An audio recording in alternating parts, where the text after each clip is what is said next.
Halo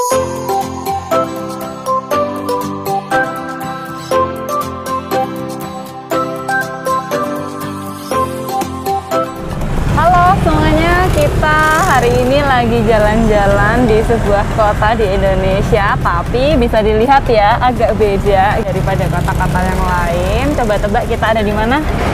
Kita ada di ibu kota Jawa Tengah.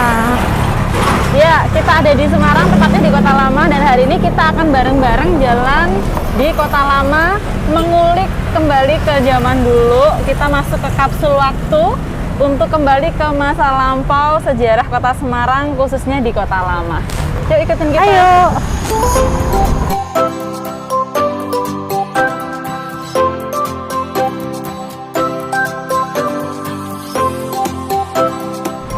Ya, jadi inget ya dulu di tahun 2000-an gitu.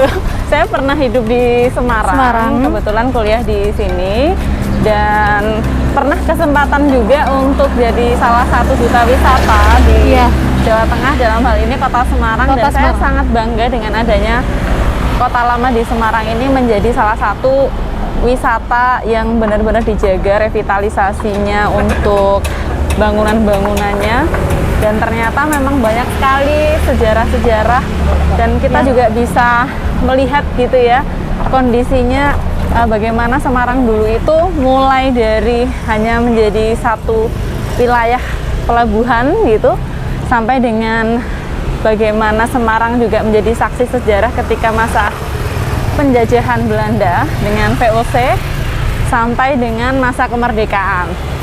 Jadi kalau memang dikulik itu ya luar biasa sih, luar biasa lama nih. Nah, kita juga bisa dilihat udah sampai di Gereja Belenduk ya teman-teman, salah satu gereja yang menjadi ikon Kota Semarang.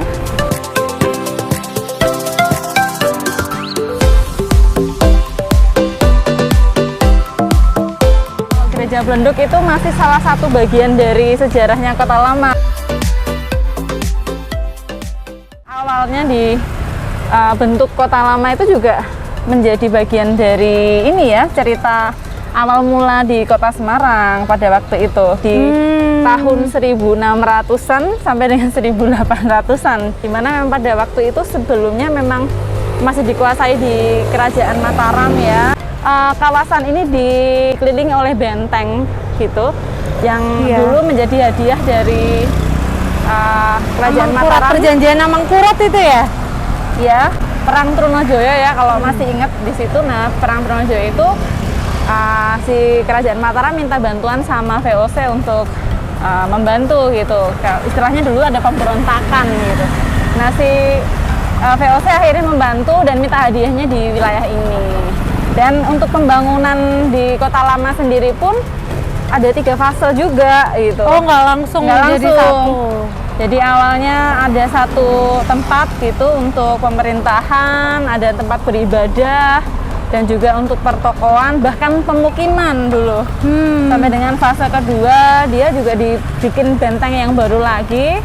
Sampai yang terakhir fase ketiga setelah kemerdekaan itu akhirnya beberapa pemukiman juga dipindahkan ke luar, keluar kawasan Kota Lama. Makanya ada istilah Kota Lama. Nah, kota barunya di Semarang yang agak atas gitu. Makanya yang di sini sekarang jadi pusat perniagaan aja gitu. Sama ada beberapa bangunan yang masih dijaga seperti Gereja Belenduk ini. Kalau Gereja Belenduk sendiri masih aktif nggak sampai sekarang? Masih digunakan juga. Masih digunakan. Kebetulan ini kita belum bisa masuk. Dulu saya pernah masuk dan memang masih terjaga dengan baik. Dulu setelah kemerdekaan pun beberapa bangunan-bangunan dari peninggalannya VOC dinasionalisasi istilahnya. Jadi dulu perusahaannya Belanda menjadi perusahaan dalam negeri. Seperti ada di Mandiri gitu ya, Bank Mandiri dan lain-lain. Kalau teman-teman lihat ya, kantor pos, ada kantor pos, Jiwasraya, kemudian ada beberapa juga ya. Dulu pabrik Paros kalau nggak salah itu juga ada gitu. Nah, untuk detailnya kita sambil lihat-lihat ya teman-teman, untuk bagaimana keindahan Kota Lama Semarang ini menjadi satu pemukiman dan perkantoran pusat pemerintahan untuk VOC pada waktu itu. Bisa lihat sepanjang jalan ini di ujung sana ada sebuah jembatan ya, namanya Jembatan Beruk gitu ya. Kalau di sejarahnya sebenarnya itu menjadi pintu masuknya Ke Kota Lama. ya ke Kota Lama. Kenapa kok namanya Beruk? Besar. No, karena bahasa Belandanya jembatan adalah burg. Oh, Burg. Kayaknya susah gitu ya kalau di bahasa orang Jawa, makanya berubah menjadi Beruk gitu. Makanya burg menjadi Beruk gitu. Jadi ya lebih memudahkan secara pronunciation-nya orang-orang Jawa. Orang lokal. Untuk orang lokal. Juga ada beberapa foto spot yang bisa digunakan untuk wisatawan ya, untuk mengabadikan momen-momen ketika jalan-jalan di Kota Lama. Sebelah Gereja Belenduk namanya Taman Sri Gunting karena tanamannya di sini ini namanya pohon Sri Gunting. Oke. Jadi kalau ada nama Belandanya ini dulu dari tahun 1700 pohon ini udah ada gitu di depan gereja. Setelah itu akhirnya dimaksimalkan untuk menjadi sebuah taman terbuka. Dulu sewaktu kuliah ini sering banget nih jadi foto-foto ya di gereja. Termasuk di depan salah gereja satu tempat Belenduk. nongkrong lah ya istilahnya Tempat waktu nongkrong. itu. Nah, kita boleh dong nongkrong sebentar di sini. Nah, kalau bedanya zaman dulu ketika nongkrong ya adanya taman aja. Ternyata sekarang bisa dilihat itu ada coffee shop di mana-mana Iya, ya. betul. Ada galeri industri kreatif, ada coffee museum, shop, ada museum. tempat makan juga lengkap sesuai selera. Kalau yang terkenal tuh sebelah tuh ada Iya. sate kambing 29 Sate tuh kambing juga 29. terkenal gitu.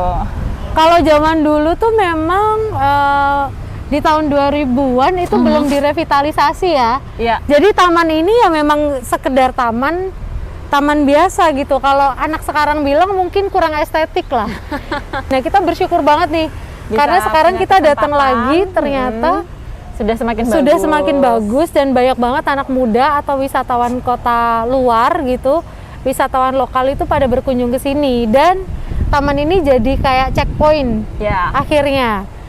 Di depan ini sebenarnya sebelum pandemi itu ada kayak persewaan sepeda, skuter dan lain-lain. Nah, ini kayaknya selama PPKM mungkin tidak beroperasi ya. Tapi yang menarik ya teman-teman, kita tahu bahwa Semarang itu terkenal dengan cuacanya yang panas. Tapi di sini dari tadi kita dingin loh. Ini anginnya kemana-mana nih rambutnya udah mulai berantakan nih. Iya. Kita juga dukung untuk semua tempat-tempat wisata yang mana sekarang juga terkena ya efek dari pandemi. Mudah-mudahan dengan kita jalan-jalan seperti ini dengan sesuai protokol kesehatan juga bisa membuat teman-teman termotivasi lagi, ikut wisata lagi, belajar sejarah lagi, tapi tetap menjaga prokes. Betul. Kalau kita jaga prokes kayaknya cukup aman ya sebenarnya. Iya, sudah waktunya lah ya untuk pariwisata Indonesia kembali bangkit. New normal, tidak hanya di yang terkenal aja seperti di Bali, tapi di semua kota di Indonesia, termasuk di Semarang. Kita jalan-jalan pada siang hari ini ya.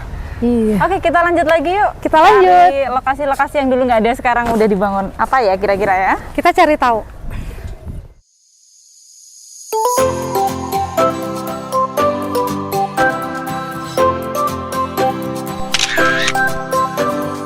Dan ini menarik juga loh ini. Kita kalau ke Semarang di mana-mana itu umumnya bangunannya sama. modern. Ternyata kalau Semarang di Kota Lama itu mereka memaksimalkan fungsi dari bangunan tua yang sudah ada. Jadi tidak menghilangkan nilai budaya, tapi juga tidak menghilangkan fungsinya. Keren banget nih. Konsep revitalisasi harusnya seperti itu. Ya, akhirnya kita nemu tempat berteduh ya. Iya, Karena dari lumayan panasnya panas pesisir cuacanya. Semarang ini. Jadi kalau teman-teman jalan-jalan jangan lupa bawa air mineral juga, karena takutnya dehidrasi gitu karena saking panasnya cuaca. Tapi yang pasti seneng banget ya kita bisa nostalgia di Kota Lama Semarang hari ini.